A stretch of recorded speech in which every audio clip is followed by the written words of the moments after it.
Geek to me radio, da da da da da da. Geek to me radio, da da da da da da.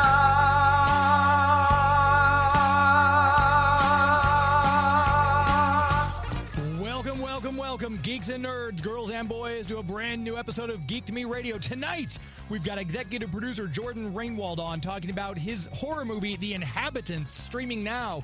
After that, my conversation with editor James Rose from the Folio Society about their brand new Superman Folio Edition that's out. After that, Scott Wolf talks about Doc on Fox. Stand by. We're talking TV, comics and movies, and video games. And if you don't know Star Trek from Star Wars, we'll try to explain. There are 12 doctors for Hogwarts houses, one ring rules them all. To be the greatest Pokemon master, you must catch them all. You must catch them all. Try to catch them all. Gotta catch them all. Gotta catch them all. If you're driving around the greater St. Louis area tonight listening to us on the Big 550 KTRS, hello to all of you out there. Hopefully you're staying warm on this cold February Sunday night. If you're streaming us on the KTRS app or on the website, hello to all of you. Thank you for finding us. And as always, if you're hearing us after the fact in the podcast version, we appreciate you subscribing there and listening. Hopefully you've subscribed by now. And if you get a chance, if you're listening to this in the podcast form, catch us live every Sunday night, 10 o'clock Eastern, 7 p.m. Pacific, right here on the Big 550 KTRS. We'd love to have you join us for a live show. And it's jam-packed tonight, so we're going to jump right to it. And my first guest is the executive producer of a brand new horror movie that is streaming right now as of Valentine's Day. You can't do Valentine's Day without a good horror movie. So Reinwald's bringing us The Inhabitants. Jordan, how are you? Doing good, man. How are you? This is great. Thanks for the opportunity to speak about this film. Of course. I saw it's such a... one of those ones that gets kind of builds that sense of dread inside you as you go along. Sometimes they go for the jump scares. There's this, but this is just one of those impending dread that you it almost like has an atmosphere. Talk a little bit about how you got attached to this particular project. Oh, yeah. Well, just years and years of just being patient. I mean, I lived in New York and L.A., Chicago, London for a while. And I was like, you know what? I went back to my hometown and just you get involved because of the people that you stay friends with from high school, college, and I found the right producers, so I executive produced this with a number of friends, and I just was like, what the heck, let's do this, you know, and these USC guys out in California, they wrote it, they shot it, all I had to do was go find the money and show up, so it was really, really cool, yeah. You make it sound very easy, but I'm sure there's a lot of moving parts to it when you're working on a project like this with such a great cast, too. Talk about some of what are some of the things like people wouldn't think about executive producer? Yeah, like you said, you kind of show up, you have some money, and they kind of just get your name in the titles, but there's so much more that goes into it than that. Yeah, I mean, there's different types of executive producers, but, you know, the type I was I had like this incredible amount of zeal and stamina, and I think also just the passion. Like there were guys who just brought the finance, you know, and they go back to their everyday job. But I mean, I was literally like trying to find like not just like finding individuals that I could actually go to war with, you know what I mean? A good kind. Like we're going to like get the right actors with the right agents and everybody else, and we're going to stand behind it. So like I like to get my hands dirty and get in it. I mean, I've worked with like Jason Momoa, and I've worked with, you know, even Joe Buck in St. Louis in commercial space. And, you know, if you're not all in, then you might as well just go home, you know? Right. So, yeah, it's really fun. It's fun to just, you know, just like realize that you're making a movie. You know, this isn't theater. You don't have like 6 weeks of rehearsals. You know? Right. Yeah. And what draws you to a specific project? Does it have to be? Is it usually the script that gets you excited? Is it who is acting in it? Kind of what draws you into a project like The Inhabitants? Absolutely. No, if I didn't have these actors involved, like Josh Rivera, he's changed his name from Josh Andres Rivera to Josh Rivera. I mean, the guy was in West Side Story, Hunger Games, now in American Sports Story, you know, about the Aaron Hernandez story. I knew this guy's a real actor. So I don't want to like get involved with, let's just say other types of actors. So my background is acting. That's why I went to school in London, and I didn't want to pursue it. I wanted to find another way to use my craft in producing. But yeah, it's like these incredible actors, Anna Jacoby Heron from Stranger Things and Contagion, and then of course Kevin Nealon. And I was like, are you kidding? He's a hero, from all of our Saturday Night Live years of watching. And that was my reason. And also the script got me really into it because of this whole religious thing and horror. I was like, a religious horror? Right. What is that? So that's what I got. I got really thirsty. Yeah. What do you think? Because I mentioned briefly some of the types of horror that we've seen. There's like body horror that just came out that we saw recently in movies. There's obviously like you said, that religious horror, like an Exorcist movie. There's just outright slashers like a Friday the 13th. What's kind of your wheelhouse when it comes to the kind of horror that you enjoy? This kind, Exorcist, we all know the oh my gosh. I'm from North County. I'm not going to lie to you. And I always wanted to be West County, which, I got to do. I went to Westminster Christian Academy, but I always thought North County was like, that's where the Exorcist boy was from, right? So, I wanted to know that actual true story was made into another type of story. And, I love that. Like, Silence of the Lambs scares me, That's almost so real. But, you got Terrifier, you got all these super gore films. I just think that our film it's more of a spooky film, It doesn't really draw you towards blood, but instead it tells an amazing story with incredible actors. Yeah. And it's character driven. Yeah. Now, since you said North County, I'm from Florissant. Whereabouts are you from in North County? Oh, come on, man. I'm from Bridgeton. And, that place is a horror story. What happened there was just, the airport taking all the houses from eminent domain and uranium and Coldwater Creek. It might as well be a horror story. Maybe that'll be my next feature. Who knows? I always wish the 94th Aero Squadron was still there because that'd be a great place to shoot like a World War II type of horror movie, just the ambiance of that place alone. Dude, that's insane. I love that idea. I love the airport and all that history, the Boeing years. Anyway, I'm going down a rabbit hole. But, yeah, I just think there's so much in North County that's come on. Again, a lot has happened there. But, we I keep it real, though. I travel coast to coast. I love St. Louis. We have so many great things. And what I think is important is that, they keep talking about film coming here because of the new tax credit. But, people like me have to go out to L.A. and come back and try to bring those directors here to want to work here. So that's just another aspect of my my career, You completely dove into the next thing I was going to ask you about was now that we've got the governor signed those new tax credit things. Obviously, it used to be you had to be in New York or LA if you want to do stuff. Lately, I'd say the past decade or so, it's really changed where it's Vancouver, British Columbia, and Atlanta. What is it going to take? Is it more than just the tax credit if we want to start having more stuff filmed? Because we've got so many great filming locations. We've had movies that came through here like Up in the Air with George Clooney not that long ago. What is it going to take to really bring some of these film projects here to St. Louis? Fantastic. No, that was I feel like 17 years ago. I was a featured extra in that Up in the Air film. And when I was working in Chicago before that, casting for Leatherheads, another Clooney film, and other films like that. And to bring it here, like a Chicago, you got to have an infrastructure. You have to literally have equipment instead of depending on LA bringing all their semi trucks all the way here. There has to be a reason to shoot here. Ozark wasn't shot in Missouri. It was shot, like you said, in Atlanta. Right. Or, you alluded to that. But, what it's going to take is not just lip service, but I know all the people here that are trying. They're really working hard. I don't want to undermine what they're trying to do. And you can't do that. You have to build them up and help them. I work with Continuity, which is a wonderful program to help young filmmakers believe in themselves that there could be someday in St. Louis, in other parts of Missouri, the film scene could get better. But let's be honest, it's going to take a lot of work.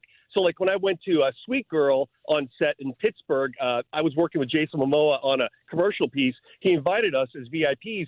They literally give the whole city to that man. They give over everything to him to do what he needs to do, sort of like what Clooney did. But no, it's going to take an infrastructure of a lot of equipment and a lot of safety precautions. So I'm working with Kelly Hyatt over at the St. Louis Film Office and others like that, really trying to, get things more and more, going. And if you're just now tuning in, we are talking with Jordan Reinwald, about a film, The Inhabitants. You mentioned the cast, Josh Rivera. We actually had him on the show last year talking about the sports story that he just played. Obviously, Kevin Nealon, Saturday Night Live royalty. You've got Anna Jacoby Heron, a great cast. As an executive producer, did you have any hand in the casting, or was the cast kind of already rounded out by the time you came on? Great question. Bess Pfeiffer, she's out in New York. She did all that, but it almost didn't happen. Josh Rivera was getting great auditions. I mean, he is a hot actor right now. He's like top 20 Vulture magazine, and that's really cool. You got to interview him. I love that guy. He almost didn't get the role. Well, he had it, and he said, maybe I don't want it because I have another thing about to happen. But thank God he came back, because he's a fine actor. He's very natural. My wife and I were watching it last night, just like, wow. Without Josh, I can't imagine. But, I mean, it just comes down to, agents, managers, and casting, aficionados who just know what they're doing. So, no, I did not have a direct hand in that, but I was very happy with the results.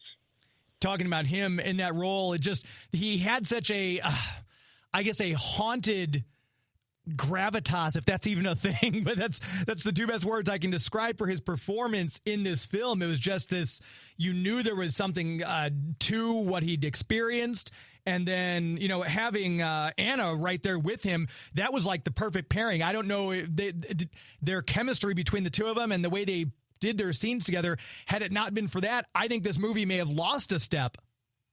Absolutely. If it wasn't character driven, like even Anna said that, afterwards, she's like, this, she almost didn't take it also, but then she read it and she's like, whoa, this writer, director, Matt McClung, seriously is all about the characterization. A lot of horror films is just about the director having a good old time with a good old knife and some chicken blood, and so no, I don't want to say much more than that, except, I really am very, very thankful for how it all turned out with the casting. And Kevin is hilarious. I mean, he has you saw it, he has a few moments, but it's just the right amount, because Kevin is a beautiful human being. I mean, I was an extra in it for a second. You see the back of my head in the witchcraft shop, and I just wanted to help out if I could. And Kevin just says to me, man, you did a great job. I'm like, I didn't do anything, So Kevin always says he always wanted to be an actor, and he got some opportunities in Weeds and other shows. But I really was really happy that he took this, and it made my day to meet him and hang out with him. And he's from St. Louis, he was born here. Yeah, I know, having been here at the radio station before, he's performed a couple times down at the Funny Bone, right down the escalators from us where we are here in Westport Plaza, and he'll come up and he'll kind of wave at us through the window sometimes. Just seems like a really cool dude. Oh, he is. And I'm just going to tell you a quick story. Maybe I should or shouldn't, but I was supposed to be his handler when he drove his car in for the day to do a day shoot in L.A. So he drives into the switchcraft shop through the back alley. He scratches the whole side of his Tesla. Oh! Scratches it.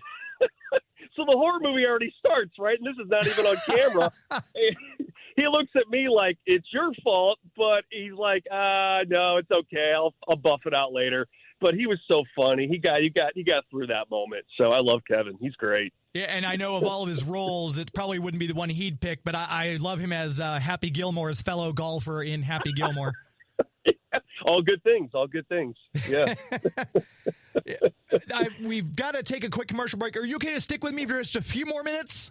Yeah, of course. Thank you. Yes. Perfect. Yeah, it's great. All right, I will put you on hold. We'll be right back. And if you're listening right now, I should say, you can feel free to shoot us a text on the KTRS text lines at 84126. If you have a question, we'll try to get that answered from Jordan, talking about the movie The Inhabitants, now streaming. We're going to take this brief commercial break. You're listening to Geek to Me Radio on the Big 550 KTRS. Please stand by.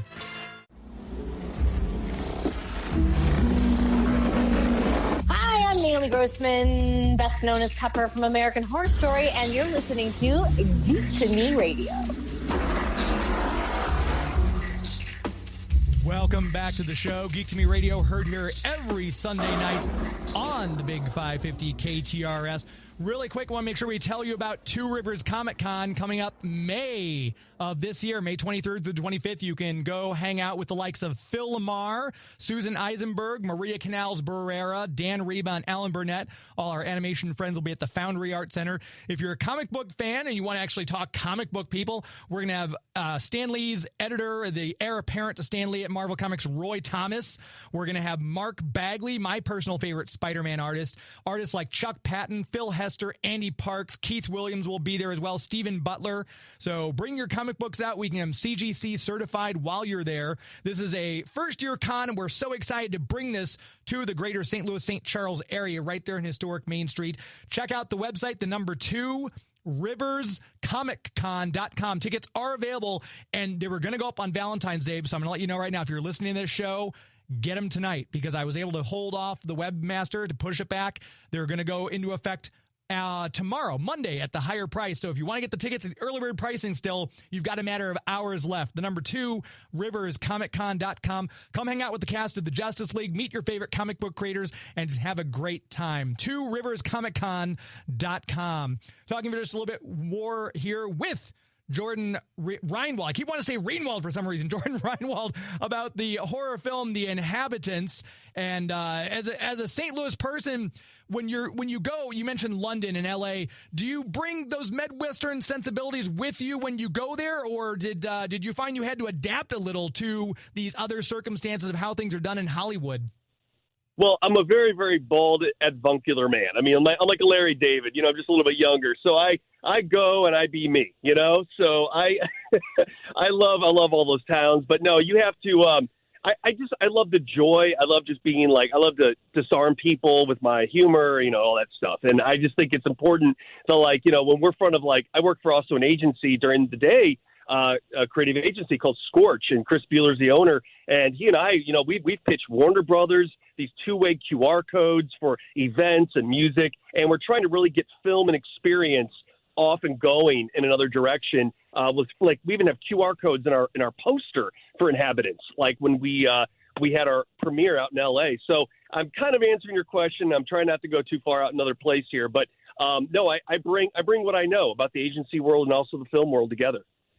With all that vast experience and all these kind of different aspects of the business, I'd love to pick your brain and see, what do you think about AI, as it's just now getting more and more difficult to push it out of the entertainment landscape? What do you think the future is going to look like? Is it just going to roll in like a steamroller and we have to adapt, or is it going to be something where we'll be able to create this kind of wall to keep art as we know it, art without the AI influence?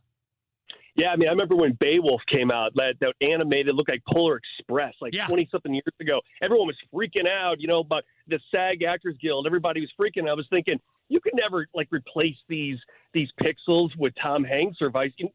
Tom Hanks will always be around as long as he's on Earth, So I feel like now you still need humans to harness this AI.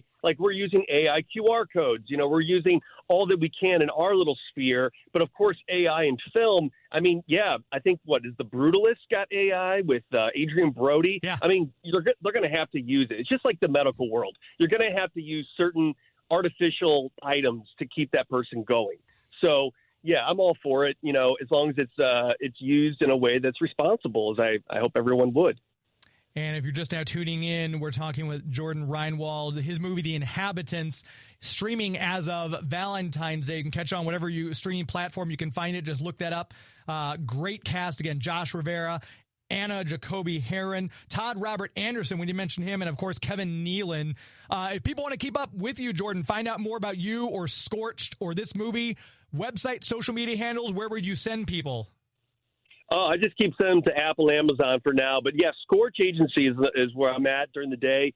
Get me through that. And Chris Bueller's the owner there, so him and I are besties. He's my friend employer. We have a great time. So, yeah, Scorch. Woo!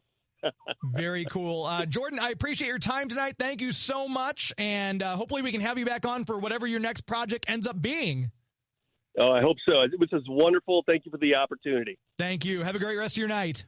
You too. Thanks. Bye-bye. There he goes. Make sure you check out Inhabitants on whatever streaming platform you would care to get that. I had a great conversation with James Rose, who's the editor at the Folio Society, and he's got the new Superman Folio that is out. And here is that interview. Right now, we're joined by James Rose, head of the editorial at the Folio Society Limited, brand new Superman Folio Edition coming out, which I'm so excited about. James, thanks for your time. Thank you very much for having me. Of course, it's fascinating when you look and you try to pick out just 12 of the best Superman stories. It's probably one of the hardest parts of pulling this all together is making that selection. You know, there's nearly 90 years to choose from, so whittling that down was a daunting prospect. I can imagine. So where do you start, and what size is the team that you have to kind of help you? Is it processed through like a committee? Well, let's all submit our top 3 and we narrow it down from there. How does the process go? No, it's much smaller than that, in fact. So we're very fortunate to have sort of DC superstar Jeanette Kahn work with us on the selection. And the way that it worked was that we decided we want to do Superman. We did a Batman collection last year. We wanted to do Superman. And the way that it worked was that very simply, I wrote a very long list of the ones that I thought could make it in some way, shape or form. And I sent this to Jeanette, and she thought about it. She read them. She read other Superman comics, and then she came back with her list, which was much shorter. And then we just discussed it and worked it out between ourselves. So we whittled it down. The majority of that work, though, is Jeanette. So I'm going to say that she is really the expert here, not me. But no, we were really, really lucky to get Jeanette on board with this, and for her really to think so carefully about it. And because there's so many great stories to choose from, we felt we had to cap it somewhere. So like the Batman anthology that we did, we've actually capped it at the turn of the millennium, at the year 2000. So I think our last one is Peace on Earth. That's 1999. So that's the last one in this volume. Should there ever be more volumes? I don't know. Right.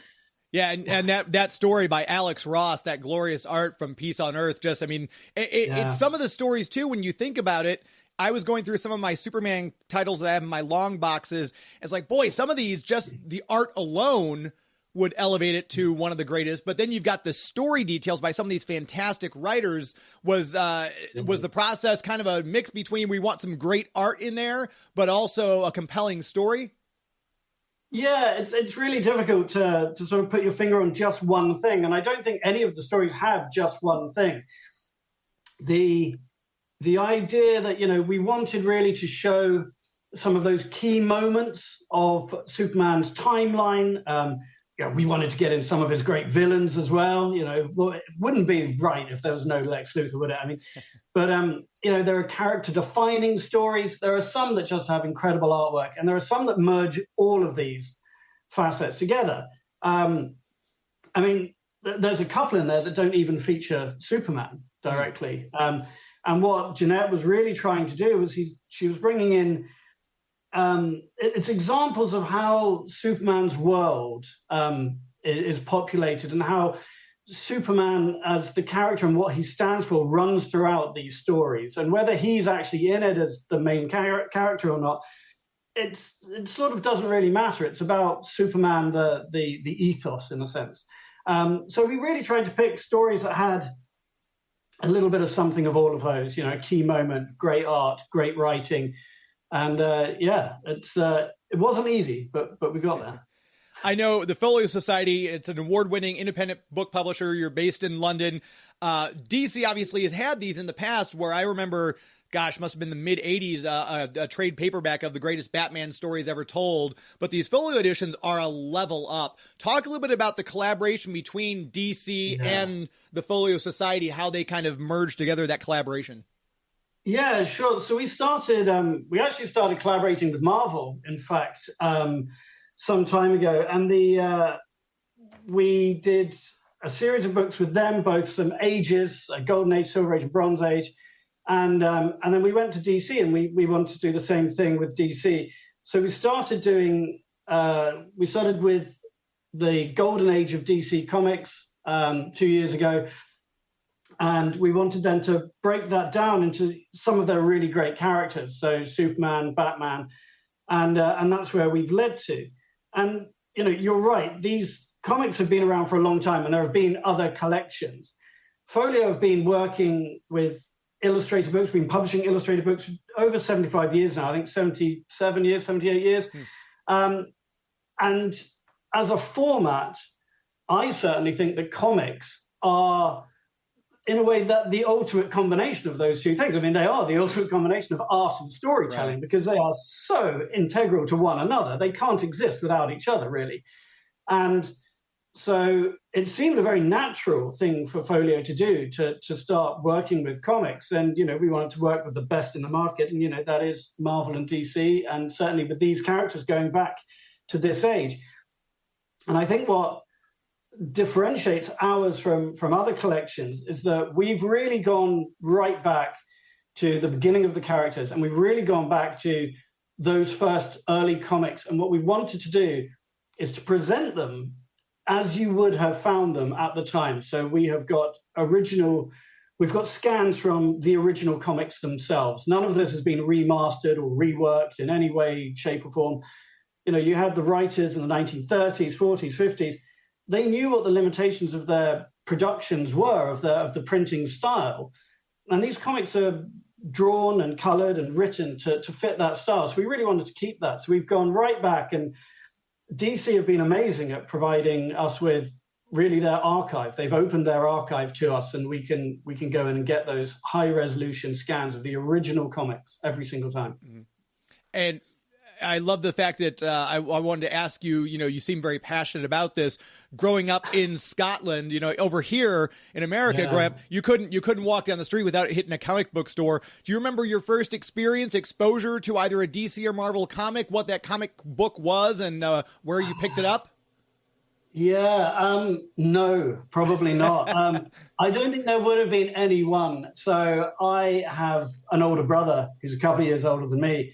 And he was really into both Marvel and DC.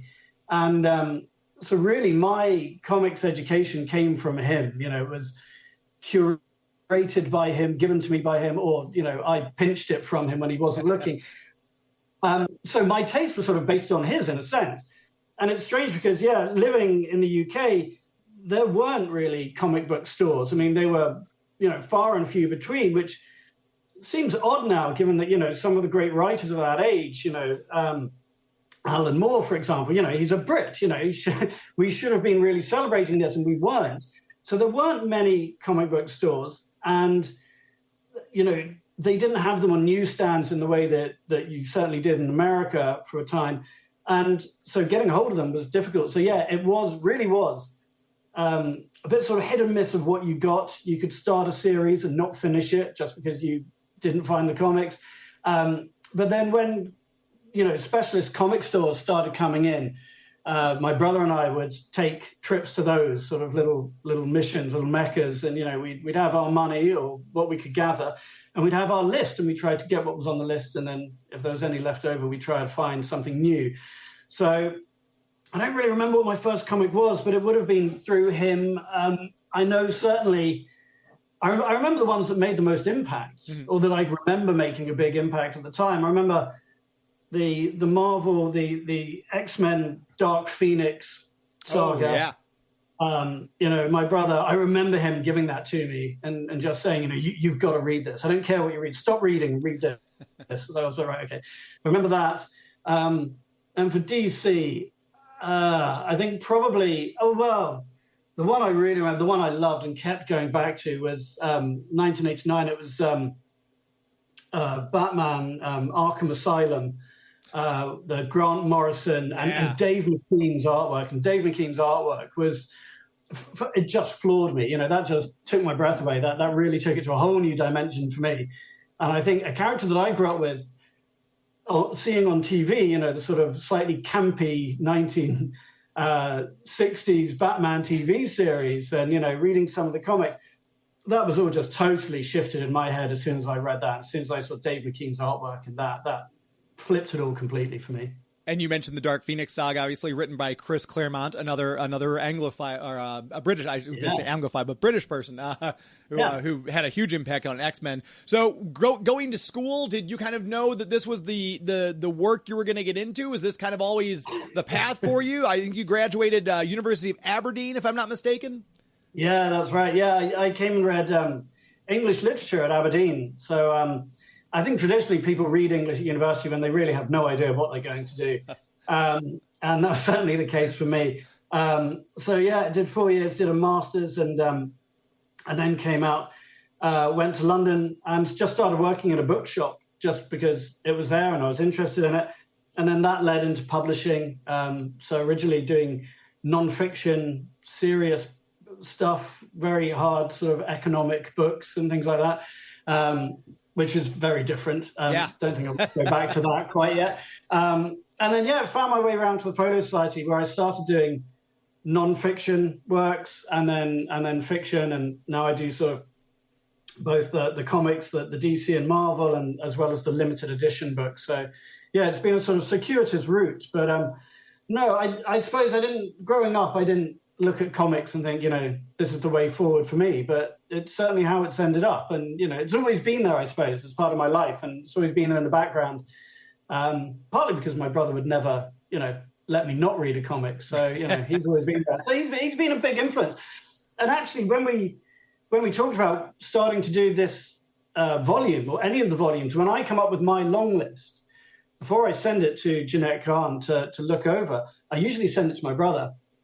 And I'll say to him, look, am I being silly here? Am I missing something that, really should be on that list? Right. Or am I putting in something that really, you might consider second tier? So I go to him for advice on this as well. So, that's always been there. I'm curious with, you mentioned the Batman one you did, and now Superman out here with the Folio Society edition. Are there other, maybe you can't talk about, but are there other ones in the works with DC? And is that something that you would approach DC about, as the Folio Society would approach DC, or does DC usually come to you and say, hey, now we want to do a Wonder Woman, or now we want to do a Green Lantern? Yeah, it's usually done slightly in collaboration. I think, we'll usually go to them. I have a list of ones I'd like to do. I mean, I said we did the Golden Age. I would like to follow that up with the Silver Age as well, covering the 1960s and into a bit of the 70s. Possibly a Bronze Age would be nice. But, and there are other characters to delve into, like you say, Wonder Woman, Green Lantern, and they're definitely up there on the list. So, we would go to them usually with a list and say, what do you think?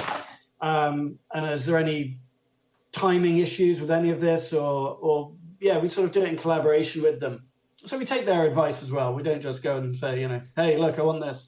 But Wonder Woman would be great to do, I think, next. That would be really super. But also there's, like I said, Batman and Superman, we've only gone up to the year 2000, and even from their origins to the year 2000, there's still another 12 comics you could pick that are right up there. So I'm hoping there'll be more of everything, hopefully. But how does fan feedback figure? And I'm sure you guys get a lot of feedback, especially with social media, when people say, hey, I love this, but you guys left out this story. Is there a possibility that you guys would then, like you said, do a Superman from 2000 on? Or is it, hey, here's the Superman Folio Edition Volume 2, and here's the next wave of stories that we wanted to include but didn't have room for? Does that happen, or how does the process for that work, and how does fan feedback factor in, if at all? Yeah, it hasn't happened yet, but it definitely will. We're very close to our customers. We do get a lot of feedback on a lot of our books, not just the DC ones. And we listen to them. And, if people say they really want us to publish something, we will really try to do it and make it work. So, no, we definitely do listen to what they have to say. One of the problems with making a selection like this, and it's something that you go into quite with your eyes wide open, is that not everyone is going to agree with your selection. Sure. And they will think, look, you only had room for 12. Why on earth did you include that one? I mean, how did you miss out this one? So, I am aware that it's not going to be perfect for everyone. And that's why, we do sort of say that it's our selection, it's Jeanette's selection. It's what she wanted to show the world. But yeah, if there is another volume, if there is a round 2 of Batman or Superman, then yeah, we would definitely take into consideration what people have been saying. And actually, maybe that's a really nice way of doing it. Maybe we should put it out more to tender, that if there is some, if we end up doing a Wonder Woman, maybe we should put it out there and ask people first and say, look, if you had your 10, what would you include? And maybe that's the way I get my long list. I put it out to the fans. So get it from them first, yeah. Well, although it sounds like your brother's a good source, though. If you want to keep it closer, that sounds like a good source to have. Well, he's probably one of the ones writing in saying, why on earth did you include this? I told you to put this in and you didn't. So he's probably one of the ones writing in anyway. I'm curious, with having worked on these volumes that you just mentioned, and obviously there's so much comic book in fandom. It seems like we've always had that there, but Iron Man's 2008 release really propelled it into the mainstream consciousness. So as part of your job, are you now, I don't want to say more aware, but are you a little more focused on things like, oh, James Gunn has a Superman movie coming out this year? Do you pay attention to the trailers, and are you kind of a little bit more, does your work change your awareness of those projects? Yeah, it does. Absolutely. I think you have to be aware of it. I mean, one of the things is that some of these characters, they're so big now. I mean, these have exploded away from comics. These are pop icon, legends in themselves, and that feeds into all sorts of stuff. But yeah, the movies are a huge, huge business, and if we can ever, manage to get one of our books to release around the time that a movie's coming out, like later this year with Superman, then, we do try to if we can. And it does help sales, of course, but it's also, I think there's something about, it's giving people what they want. They come in waves. And if there's, huge hysteria for, Superman because a movie's coming out or Fantastic Four, then it's something people are clamoring for, and I think giving them that is always a good thing. But no, it's definitely something that we do, that we are aware of, and it's something. When you were saying about how we decide which ones we're going to do next, we talk to DC about it. Yeah, we do, and that is one of the questions we ask. Is we're saying, well, look, we're talking about books for 2028, 2029, so when we're factoring that in, are there movies that we should be aware of at this time that we can take into consideration? So yeah, it does. It all feeds into those choices of what we do and when we do it. Another thing I'm fascinated by, there's been this spark of debate lately online about physical media. People are wanting to go back and get DVDs and Blu-rays as opposed to streaming them. I know people who are getting back into collecting VHS, and obviously with what you do at the Folio Society, this is a printed book. This is a gorgeously crafted hardcover book in an age where people are doing Kindle and reading things online. To what would you attribute I don't want to say it's an increase in popularity, because I feel like the popularity of physical media has always been there, but obviously this is your business. You're producing physical, tangible media for people to read and page through. What do you think is that touchstone that keeps people wanting to come back and own things like this Folio Society Edition Superman book or the Batman one previously? Yeah, I think, it's interesting because I think that rise of Kindle and e-readers and things like that was a sort of watershed moment for publishing. And I think lots of people panicked about it and thought, this will be the death of the printed word and on paper. And it's really proved not to be. And I think there is always something lovely and tactile about the physical object, and people have always wanted that. I think with the rise of the digital media, I think people have started to realize that it is all disposable and that they don't actually really own any of it, and it can be taken away at a moment's notice. So streaming movies, that's brilliant. But the moment they're no longer available, you've lost it. You can't go and get it. It isn't actually yours. And all of these things, I think people have just realized how disposable they are. And I think the COVID probably had something to do with it as well. I think when lots of people were, in lockdown and stuck at home and that sort of stuff, I think people started to realize that their physical possessions really were theirs, and they are a part of them. They come to define them to a degree. And so the collection of books has really gone up again. The sales of physical books are going up, and I think you're right, it's across the board. I mean, that love of vinyl over CDs, or that's always been there, and that's been the sort of hardline collectors thing that we're vinyl. And I think that's the same with books. And I think now books are beginning to be seen much more in that sense. They could only be seen like that, though, once there was a digital form available. So that rise of the e-reader, that really was, I think, a watershed moment for publishing. And it's where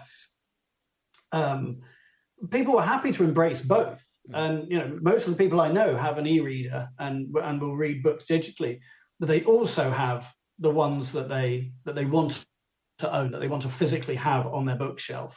And I think Folio are at the high end of that. They're producing these illustrated books, and they are producing these collections of comics where they're really going back to source material and trying to produce something that is a collector's edition. And that's what we're trying to do, is sort of put that up there. And we're doing books that are beloved by people. And I think that's the only reason people want to collect them, is if they love them. They have to love them. Yeah. And it works best if somebody within the company that's working on those books also loves them. We get a far better book for it. And I think Batman and Superman, they are beloved, utterly beloved. And that's why I think people keep turning to them, and will keep turning back to the physical comic. There is just that tactile sense that you get to your point, where I know I have a comic book, and even if it's from like the 70s, it also has that smell factor, which I've always said someone should make a candle that smells like old comic books. I'd buy that all day. But it's hearing the pages crinkle. It's flipping the page and feeling it. I think that's something that, for me anyway, is just never going to go away. What are some of the Folio Society's most popular things aside from these comic book projects that you guys are doing? What are some other things that people, maybe someone listening to this right now, this might be the first time they've heard of the Folio Society. What are some other things that are very popular that you guys do and put out aside from comics? So we've sort of, in the old days, we were sort of known for doing the classics of English literature, and by English I mean English language, so English and American literature, and we were sort of thought of as the go-to place for Dickens and Jane Austen and Herman Melville and Mark Twain and that sort of stuff. But far more recently, and I think partly with the rise of social media, we've been embracing far more a much younger audience, a much more wider gender split of the audience as well, and with that comes a change in the genre of sort of titles that we're working on. So our biggest selling, or certainly the biggest growing genre at the moment for us, is that sort of sci-fi and fantasy realm. One of our bestsellers over the last few years has been the Game of Thrones books. Oh yeah. So we did that. The first, they're all in 2-volume sets, so they're big. They come with maps. They're illustrated, and all of this is done, with the sign-off and endorsement of George Martin. So that's been huge, but that area has been massive for us. And we've always done well with fantasy and Tolkien and things like that. Most recently, we did a limited edition of The Hobbit. It was limited to only 1,000 copies, very expensive. And the whole lot sold out in, I think, 14 minutes. Wow. So we have a dedicated bunch of sci-fi and fantasy buyers are there. We've done the Song of Achilles, going into far more contemporary literature, and they're all doing really well. So it is good. It's sort of across the board. But I think that comes with that embracing a different generation of reader. There's a younger generation. There's a younger generation that's now collecting books and wanting beautiful editions of books, not just to read them once, and certainly not just read them on e-readers, but to actually own them and own a beautiful edition of it. They're real sort of collectors and diehard fans. Yeah.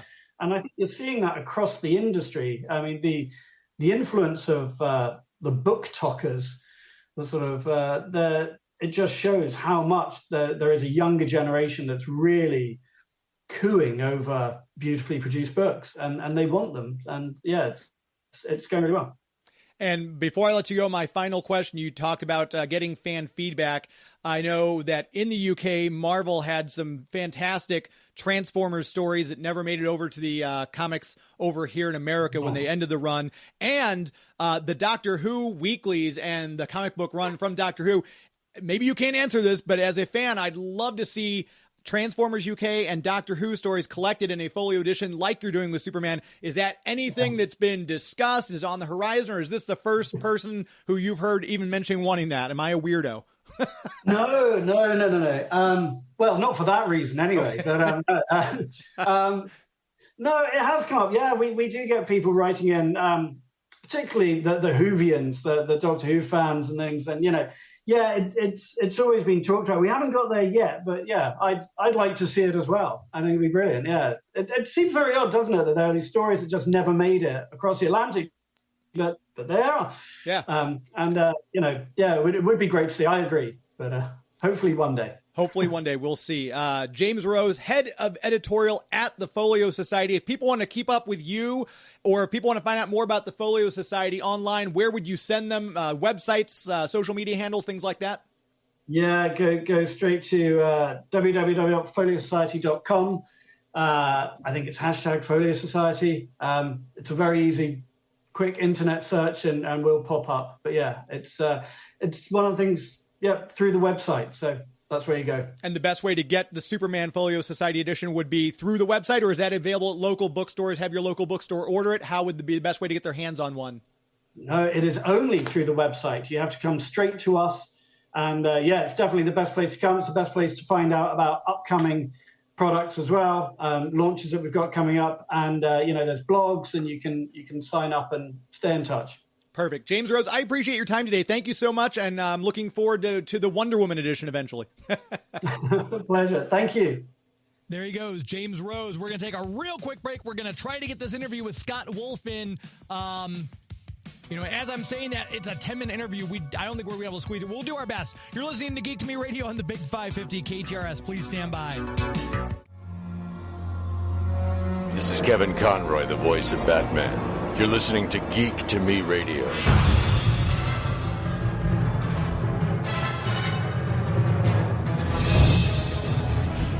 Welcome back to the show. Geek to Me Radio, heard here every Sunday night on the Big 550 KTRS. Hopefully you are streaming us out there. I know no video tonight, sadly. Joey V will not be with me for the rest of the month, actually. Next week, I believe he is going someplace fabulous on vacation. That'll be this weekend, next week, with no video. But he'll be back with us in March.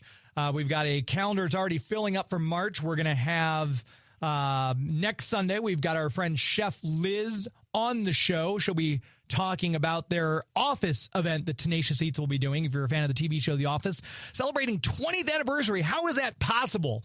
That seems like a show that came out 10 years ago, even though it's been off the air for probably about 6. But my mind just can't wrap myself around the significance of the passage of time. It's very hard to comprehend. But Chef Liz will be joining us. I've got another guest I'm waiting for confirmation on. Hopefully both of them will be able to join us, because that'll be an interesting chat as well. And then March 2nd, Deb Hayes, our friend from Big River Comic Con, will be on the show talking about Big River Comic Con, her guest that she's got out there in glorious Hannibal. And also John Kazir, the voice of the Crypt Keeper, is joining us. And then obviously on March 16th, we're going to have the Choose Your Own Adventure people. They promised me they wouldn't reschedule. I know I promised that they would be on in January. Then I got pushed back to February. They swore to me they would not reschedule. So keep that on if you're a fan of the Choose Your Own Adventure books, if you read those as a kid growing up like I did, that's going to be a great talk with them. The people who now run that company will talk about the stuff they've got going. And they said the reason they pushed it back is because they've got the launch of a new product that they want to talk about on my show, which is why the schedule for them to be on the show has been pushed back twice now, because they're just gearing up stuff and they kind of want to make it the perfect time to talk about it. So that being said, time just ran very short. My interview with Scott Wolf talking about Doc on Fox is almost 11 minutes. I just wouldn't have been able to squeeze it in, and I hate rushing stuff. So my apologies. Scott Wolf will air that hopefully next Sunday. we'll be able to air that interview. But if you haven't checked that out, fantastic new medical drama on Fox, starring Molly Parker from House of Cards and, of course, Lost in Space. She was the mom on Lost in Space. But it's a great show, and it airs Tuesdays on Fox. You can catch it up on the app, I believe, and check that out. We'll have that interview with Scott Wolf then next Sunday. We'll squeeze that in then. So my apologies for not getting that out now, because I also want to make sure we tell you about our other sponsors that we've got. I mentioned Two Rivers Comic Con coming up. That's going to be held in St. Charles, and what a place, St. Charles. If you've not been to historic St. Charles lately, I know the weather's a little cold right now, but there's always something cool going on in St. Charles, regardless of the weather. I know I've been out there before when we've done Christmas traditions, and it'll be 10 degrees out. And sure enough, there's someone running up and down the Katy Trail in shorts in the middle of December because, you got to get your outdoor activities in. You got to stay healthy. So check out the website, discoverstcharles.com. That's discoverstcharles.com. Always cool things to do. And I know, it's post-Valentine's Day. Maybe you didn't get to celebrate. Maybe you want a date night out. Maybe you just had to postpone it a weekend. Heading out, check out some of the restaurants up and down North and South Main Street. Fantastic place to visit. And a lot of these restaurants, like Jaela, which is a authentic Peruvian restaurant, if I could talk, restaurant. Fantastic food. Try the ceviche. You'll love it. But there's Salt and Smoke if you want barbecue. There's the Tompkins House there on Main Street. Used to be the Mother-in-Law House, but a lot of great restaurants. And, of course, lots of shops, too. Maybe you want to pop inside Chuck and Lou. Maybe you want to go inside First Capital Trading Post. All these great stores up and down North and South Main that are family-owned businesses. And you're not supporting a giant corporation. You're actually helping a local independent business. So it's a great time to get out and explore St. Charles. The weather's going to be warming up soon. I know it doesn't feel like it. Spring's around the corner. Get out and have some fun and enjoy the beautiful outdoor setting and historic area. Check it out, whether you're near or far. The website, again, discoverstcharles.com. That's discoverstcharles.com. As we always say, it's an historically good time. And obviously, the voice of Kevin Conroy bringing us back. And again, not to bring it all back to Two Rivers Comic Con, but did I mention get your tickets now because they're going to price is going to go up here starting Monday. We extended it just for a little bit so I could tell the listeners, anyone listening right now, if you didn't get your tickets yet, you've got until tomorrow at, I think, 8 a.m. The website's going to change over the pricing. So now is your last chance to get the tickets for early bird pricing. So go to the number 2 riverscomiccon.com. And if you're going to go to Two Rivers Comic Con, go by Bugs Comics and Games. Get some comics there. I know he's got some great comics. You can have Roy Thomas sign. You can have Mark Bagley sign. He's got some Teen Titans and Justice League of America comics you can bring to have Chuck Patton sign. U.S. Agent #1, or maybe some action comics that you could have Keith Williams sign. And these books, you'll be able to get them CGC certified because we're going to have a couple of CGC certification people there. I just went to a con, Missouri Comic Con down in Springfield. They put on a fantastic con, but my one quibble, it would have been nice to have a CGC certifier there because I love to get the book signed. Like they had Chris Potter. I got to meet the OG voice of Gambit from the X-Men animated series, and I was going to have him sign X-Men the animated series #1. There was no one to have his CGC signed, though, so I was like, I don't really want to get him to sign it without having it certified because all my CGC comics that are CGC'd or certified. So that's my one little quibble. Other than that, it's a great con. But if you're going to go to this convention, make sure you bring your books with you. Stop by Larry's, tell him, hey, I've heard about Two Rivers Comic Con. What have you got? And he'll walk you through. He's like, well, you can get these Conan books from Roy Thomas. Maybe you want to get one of these early Star Wars comics from Marvel that he had him sign. You might pay a little bit more for those because they're a little older and a little more rare. But there's new stuff, too. You can get an Alter Ego magazine. He's got those in stock. Or maybe All-Star Squadron, which he worked on with the great artist Jerry Ordway. Get those from Bugs Comics and Games. Get them now because the closer you get to Two Rivers Comic Con and the guests starting to show up, he's going to probably run out because everyone's going to say, oh my gosh, I got to go get my comic books to have all these people signed. So check him out online at Bugs Comics and Games on Facebook, Instagram.com/Bugs Comics and Games as well. He's got all sorts of cool stuff on his Instagram page. You can pick it up right there. Like that new Mark Spears. That's a hot book right now, Monster by Mark Spears. Fantastic art. He's doing all these variant covers. Larry's got number 3 up there. I know numbers 1 and 2 are hard to find. They took the comic world by surprise. And he's got number 3 up there, though, if you want to grab one of those. He still had a couple left last time I was in the store. Instagram.com/Bugs Comics and Games. Check them out. Very proud to have them as the official comic sponsor here on Geek to Me Radio. As we're wrapping up here, I want to again thank my guest, Jordan Reinwald, for jumping on. The movie is Inhabitants. It's streaming now. Just look for Inhabitants. It's starring Josh Rivera, Anna Jacoby Heron. Great movie if you want a nice horror movie to kick back with here while you're snowed in. We're going to get some cold weather coming in. It'd be a great movie to check out. Thanks to James Rose, super gracious with his time. Love chatting about the new Superman Folio Edition that the Folio Society is coming out with.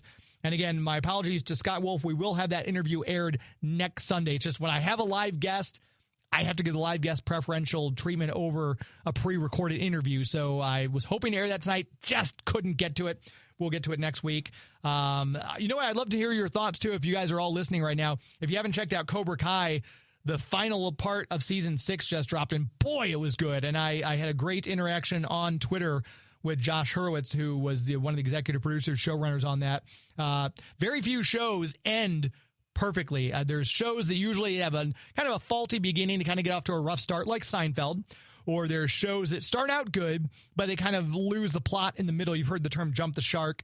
I'm thinking Arrow on the CW had a couple series in the middle of seasons where a little all over the board. And then you have some series that end very weak, like Dexter, the original Dexter series. What a horrible ending to that show. A lot of people complain about the last season of The Sopranos, so you just never know. Cobra Kai was a series that I feel just was perfect start to finish. There were no weak links. The cast was great, introducing new characters with ease. The way they sent everyone off and wrapped up all the storylines was very nice. So congratulations to all the team over there at Cobra Kai. Fantastic series. And if you like that, let me know. Send me a text, 84126 on the KTRS text lines. Let me know your thoughts about Cobra Kai as we wrap it up. And guess what? We are wrapping it up because that's the end of the show tonight. Hard to believe. Another one in the books. If you haven't had a chance yet, again, those tickets are going to go up in price starting Monday. So it's the number 2 riverscomiccon.com. Check out Max on Movies. Stick around. He's got his reviews of the new Paddington movie and Captain America 4. So stick around for Max on Movies. Until next week, my friends. It's not in the way you watch iZombie. It's not in the way you watch The Flash.